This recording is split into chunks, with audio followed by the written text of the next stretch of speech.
এই মাংসটা আমি ধুয়ে রেখেছি, এতে একটু লবণ আর হলুদ দিয়ে পুরো ভালো করে মাখিয়ে নেব। আর এর আগের রেসিপিটাতে আমি দিয়েছিলাম মাংসের কষা, আজ দেব মাংসের ঝোল।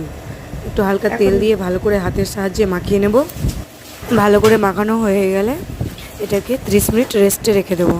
তারপরে চলে আসলাম মশলার, দেখো কী কী মশলা দিই আমি। এটা হবে বাটা মশলা। কড়াইটা আমার এদিকে গরম হয়ে গেছে, তো আমি একটা এলাচ, দুটো লং এবং 2-4টে তেজপাতা দিয়ে পেঁয়াজটা ভেজে নিলাম লাল লাল করে। তারপর দিলাম টমেটো। এবার মাংসটা ঢেলে দিলাম। মাংসটা নেড়ে চেড়ে রান্না করে নেব। নেড়ে চেড়ে ঢাকা দেবো। ঢাকাটা উঠিয়েই দেখো জল ছেড়েছে কেমন মাংসে। জলটা শুকিয়ে গেলে আমি মশলাগুলো দিয়ে দেবো। মশলাগুলো মাখো মাখো হয়ে এলে আমি এবার জলটা দেব, কিছুক্ষণ ফুটিয়ে নিব।